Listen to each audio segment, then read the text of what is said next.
where would the line be drawn in terms of being considered visually impaired versus being registered blind? Yeah, so it's a difficult one. It's a real difficult one. So the criteria to be registered blind is obviously if you complete black, no connection from the eye and the optic nerve, Hmm. you would be classed as blind. But there's also a scale, which is what I try and spend a lot of time educating my audience on, that there is a scale of blindness, and it's like a spectrum, just like any other, like autism or neurodivergence. Like there's a spectrum of blind people, and there's only a small percentage of them that see black. The rest are this big spectrum of them that have multiple problems. And this is the key point. The key point to be classed as blind is multiple problems that impact each other. If you have three or more, I believe. So I have, yeah, so if you have three or more, you are then classed as technically blind. So I have multiple on top of each other. I have no lens, which is called aphakia. From my having those operations, I have trauma to the eye, which has caused a condition called nystagmus, which means uncontrolled movement of the eye. Um, I don't see it, like, but my eyes wobble. Um, all the time, more when I'm nervous. To me, it's just like I can't focus on something. My brain doesn't see the wobble because it's always been there. Um, and then yeah, there's multiple other things. So because I don't have a lens in my eye, when I was 21 years old, I kind of wanted to get away from putting artificial lenses on my eyes every night and taking them out every day. I did that until I was 21. And I was like, I really want them to be implanted. I really want to have a chance at life that I don't have to have these lens solutions and pots and things that I have to take with me and all these precautions I have to do just to live a normal life as a young person. I kind of wanted to experience life without that. So I had my lenses implanted in my eyes.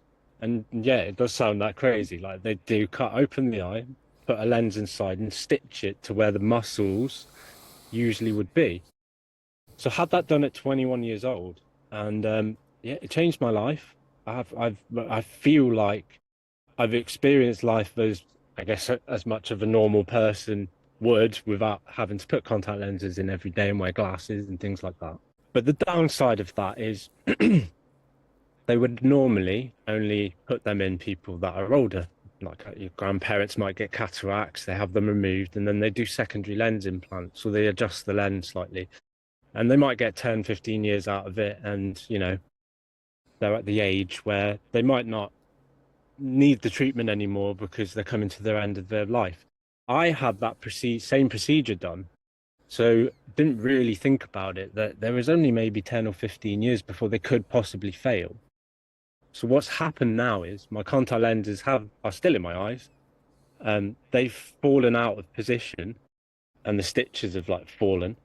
So now I'm kind of like I've got a lens in my eye that's turned and I'm looking through that through both eyes. So I have double vision in both eyes now until I get further operations to remove the lens and go back to wearing artificial lenses and glasses and things like that. So in a way, it gave me 10, 15 years of fun, but yeah, I now have to wait. I now have to wait and have you know, another set of operations which could take possibly up to a year to recover from in fullness of getting my sight back before I can, you know, be back on track without this double vision. And although it will improve my sight a little bit, I'd still be pretty much classed as blind because of all the impact of all the operations, all the messing around with the eye. There's a very big risk now of losing my sight in any further operations because the structure of the eye is very fragile and delicate. And every time they go in, they have to like move more. They do this procedure. I don't even know the name of it, but I always think of it in my head as like it's a glupectomy. They let put a little Hoover and remove more and more of the eye every time they have to operate. So there's obviously more and more complications each time. So yeah, I'm stuck in a bit of a rock and a hard place at the moment of putting up with the double vision and the impact of the lens that has failed in my eye versus a possibility of losing all possible sight that I have left.